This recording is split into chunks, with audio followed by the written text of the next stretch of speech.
નમસ્તે, હું છું વિક્રમ વકીલ અને તમે જોઈ રહ્યા છો હોટલાઇન ન્યૂઝ. એક મોટા સમાચાર આવ્યા છે કે સુરત ડિસ્ટ્રિક્ટ ક્રિકેટ એસોસિએશનના પ્રમુખ કનૈયાલાલ કોન્ટ્રાક્ટર વયોવૃદ્ધ ઉંમરના છે, લગભગ 80-82 વર્ષની ઉંમર થઈ છે. થોડા મહિના પહેલા જે થયેલી ચૂંટણીમાં ભારે બહુમતીથી એ ચૂંટાઈ આવ્યા છે.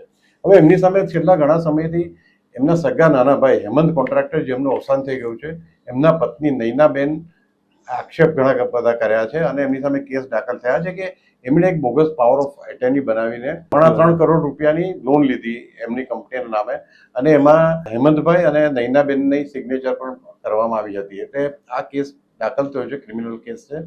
એમણે એની સામે હાઈકોર્ટમાં ગયા હતા. હાઈકોર્ટે એન્ટિસિપેટરી બેલ એમને એક આપી નથી, પણ એક શરત ધરપકડ નહીં કર્યું કે 4 અઠવાડિયામાં સુપ્રીમ કોર્ટમાં તમે જાઓ. એટલે સુપ્રીમ કોર્ટમાં ગયા. સુપ્રીમ કોર્ટે હવે એમને આ પૈસા એક લિમિટેડ પીરિયડમાં ભરવા કહ્યું છે, સંપૂર્ણ રકમ. આ વિશે આપણી સાથે વાતચીત કરશે આજે જાણીતા પત્રકાર કિરીટભાઈ ત્રિવેદી. કિરીટભાઈ, આ એક ખૂબ જ પ્રેસ્ટિજિયસ સુરત ડિસ્ટ્રિક્ટ ક્રિકેટ એસોસિએશનની બોડી ગણાય છે. એમાં સભ્ય બનવા માટે, પ્રમુખ તો બરાબર, સભ્ય બનવા માટે પણ લોકો પડાપડી કરતા હોય છે. અને એની કામગીરી એમ તો ક્રિકેટ મેચોનું આયોજન કરવાની છે, પણ કમનસીબે તમે જુઓ તો સુરતને ટેસ્ટ મેચ તો જવા દો, આઈપીએલની એક પણ મેચ પણ નથી મળતી. બીજી તરફ વડોદરા અને વલસાડ જેવાને રણજી ટ્રોફી મળે, વલસાડ જેવા નાના ટાઉનને.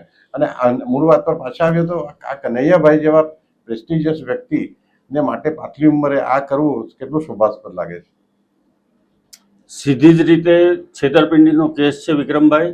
અને જે પ્રમાણે એમણે બોગસ પાવરો પોતાના ભાઈ અને નાના ભાઈ અને એના મિસિસના નામે બનાવ્યા, ત્યારબાદ બજાજ ફાઇનાન્સમાંથી એમણે એ બધી જ પ્રોપર્ટીઓ મોર્ગેજ કરી અને અંદાજે 3 કરોડ જેટલી રકમની લોન લઈ લીધી. અને પછી એના હપ્તા નથી ભર્યા બેંકમાં. એટલે જે હપ્તા નથી ભર્યા એના કારણે અને આમણે જે આક્ષેપ કર્યા એના કારણે ઇકોસેલ સુરતે એની સામે ગુનો દાખલ કર્યો હતો. આગોતરા જામીન માટે એમણે પ્રયત્ન કર્યા.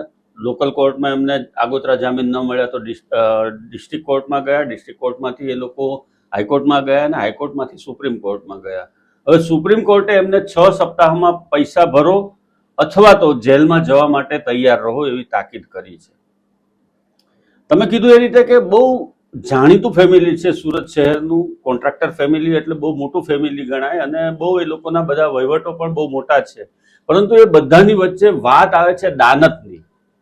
ખોરી દાનત હોવાને કારણે એમણે પૈસા નથી ભર્યા. પૈસા નથી ભરી શકે એવી કોઈ પરિસ્થિતિ હાલના તબક્કે લાગતી નથી, કેમ કે એમણે લાખો રૂપિયા હમણાં સુરત ડિસ્ટ્રિક્ટ ક્રિકેટ એસોસિએશનની જે ચૂંટણી થઈ એમાં લાખો રૂપિયાનો ખર્ચ કરી અને ધુમાડો કર્યો છે પૈસાનો, અને પછી એની પેનલ જીતી છે. તો આ પરિસ્થિતિની અંદર કોર્ટ દંડો પછાડે એ વાત યોગ્ય છે અને ચોક્કસ જ છે, કેમ કે એમણે કોર્ટે પણ ચોખ્ખું કીધું છે કે 6 સપ્તાહની અંદર તમે પૈસા ભરવા પડશે તમારે, નહીતર તમારે જેલમાં જવાની તૈયારી રાખવી પડશે. હવે કનૈયાભાઈ કોન્ટ્રાક્ટરની ઉંમર 82 વર્ષની છે, એટલે એમના મિસિસની ઉંમરે આપણે મિનિમમ 78-80 વર્ષ તો ગણી શકીએ.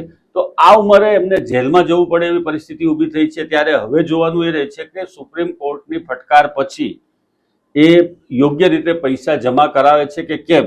પૈસા જમા કરાવ્યા પછી પણ એની સામે છેતરપિંડીનો કેસ તો ઊભો જ રહેશે કે જે એણે બોગસ પાવરો બનાવ્યા છે પોતાના નાના ભાઈ અને એની મિસિસના નામે. તો એ આમાંથી, આ ચક્કરમાંથી ઝડપથી બહાર નહીં આવી શકે એ વાત ચોક્કસ છે. એટલે કિરીટભાઈ, કે આ કોન્ટ્રાક્ટર ફેમિલી એટલે મૂળ લાલભાઈ કોન્ટ્રાક્ટર છે, કનૈયાભાઈ અને હેમંતભાઈના ફાધર. એ તો ગુજરી ગયા, આપણી વચ્ચે નથી, પણ એક જમાનામાં મને ખ્યાલ છે વર્ષો પહેલા જ્યારે અમે કોલેજમાં ભણતા ત્યારે આખા હિન્દુસ્તાનમાં એમનો નામનો સિક્કો પડતો હતો. અને બીજી વાત કે સાઉદી અરેબિયાને જે બીજા ઈરાન ઇરાકનામાં જે ઓઇલની ફેક્ટરીઓ બનાવવામાં એમનો મોટો ફાળો રહ્યો હતો. એટલે ઇન્ટરનેશનલી પણ એમનું નામ ખૂબ જાણીતું હતું. અને આ કોન્ટ્રાક્ટર ફેમિલીમાં આ જે અંદર ફેમિલીની અંદરનો ડિસ્પ્યુટ થયો અને જે ગંદા લુગડા જાહેરમાં ધોવાયા, એ પણ એક દુઃખદ ઘટના છે. આપણે આશા રાખીએ કે ભાઈ હવે આ કનૈયાભાઈ આ પૈસા ભરી દે અને આ એમની સામે જે આક્ષેપો થયા છે એમાંથી બહાર નીકળે. Thank you very much. જી, ધન્યવાદ. આવા પ્રકારના વિડીયો તમને જોવા ગમતા હોય તો હોટલાઇન ન્યૂઝ ચેનલને લાઇક, શેર અને સબસ્ક્રાઇબ કરો.